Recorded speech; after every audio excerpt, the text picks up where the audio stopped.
Today's topic is endometrial carcinoma. So we can see the growth inside the endometrium, which is the pink structure here, and it has also gone into the myometrium, which is a red structure here.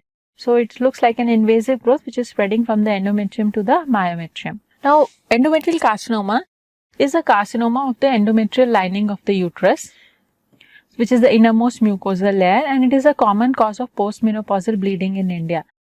And in the malignant gynecological lesions, in the Western population, endometrium exceeds that of the ovary, which exceeds that of the cervix, which exceeds that of vulva, and the vagina and fallopian tube comes last. So this is in the Western population. Whereas in Indian population, the commonest is the cervix, because the pap smear is not very popular in the Indian population. Whereas in the Western, the screening by pap smear has picked up.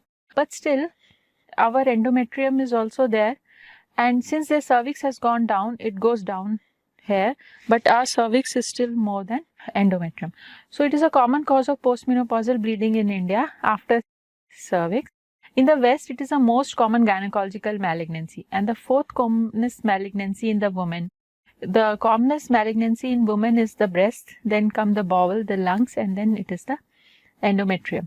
So among the pelvic malignancies, this is the commonest malignancies in the West and the fourth commonest cancer in the woman. So since these are all tall, columnar, ciliated, secretory glands, so the commonest histological type is an adenocarcinoma. Adeno stands for the gland. So it is basically the commonest variety is a glandular variety.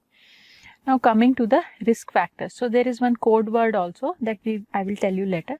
So there is one older age, so in the menopausal or the post-perimenopausal age group, and any factor which increases the exposure of estrogen either in duration or amount is a risk factor for endometrial carcinoma. So early menarche, more duration of exposure to estrogen, risk of CA endometrium. Late menopause, more estrogen exposure to endometrium, risk of CA.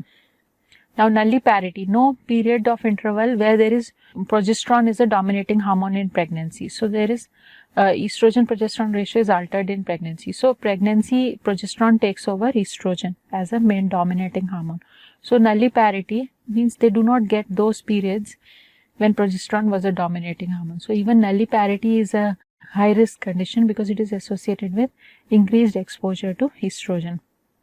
And if the patient is having obesity, because estrone is a fat estrogen which is synthesized by the adipocytes. So adipocytes synthesized a bad estrogen called estrone. Then polycystic ovaries where estrone, estradiol, E1, E2 ratio is altered, or HRT or intake of estrogens from outside. Then chronic tamoxifen use and previous pelvic irradiation and hypertension and diabetes mellitus together called as a corpus cancer syndrome or the metabolic X syndrome, because obesity is associated with hypertension and diabetes. Obesity is also associated with C endometrium. So this associated conditions like obesity, hypertension and diabetes and C endometrium are called as a corpus cancer syndrome or metabolic X syndrome. So obesity, hypertension, diabetes are called as corpus cancer syndrome. Sometimes estrogen might be coming from a CA ovary. So ovarian estrogen secreting ovarian tumor like granulosa cell tumor can increase the chances of endometrial cancer. Fibroids are associated with hyperestrogenemia, and fibroid is also a benign tumor which has estrogen receptors. So fibroids are a concomitant finding, and dysfunctional uterine bleeding in perimenopausal period, because endometrial cancer can present as uterine bleeding. Then there is some familial tendencies. This is called as HNPCC syndrome. See, the commonest risk factor for CA colon is polyps in the colon.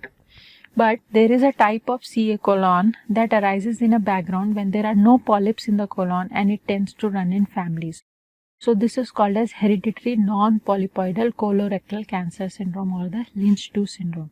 Then endometrial hyperplasia is a risk factor. Tamoxifen, which has been given as a post-adjuvant hormone treatment in the estrogen receptor positive breast cancer patients and infertile nulliparous women with PCOS and history of any estrogen dependent tumor. So these are all high risk factors.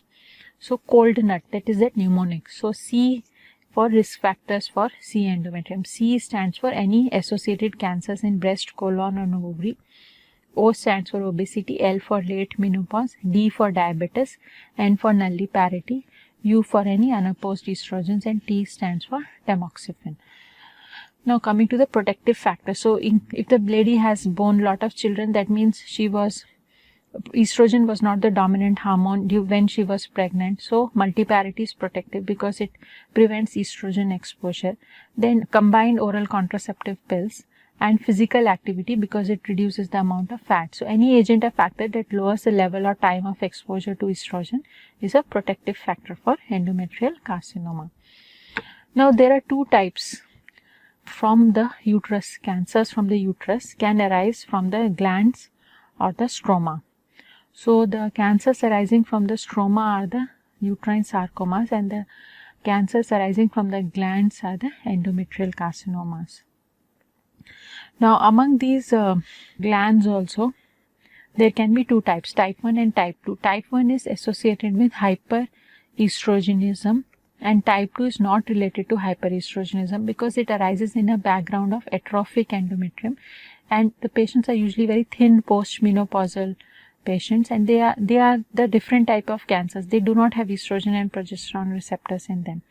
So type 2, those risk factors will not work. So all the risk factors which we discussed are the common variant, that is a type 1 variant, where type 1 is not related to any of the high risk factors. It arises with the atrophic endometrium in a thin lady, and they are usually the clear cell subtypes, and they are very aggressive and poorer prognosis. Whereas the glandular variety with estrogen and receptor positive and mucinous type, they have got a favorable prognosis. And this type 2 mostly occurs in a very old age postmenopausal ladies, whereas type 1 is commonly associated in the perimenopausal ladies.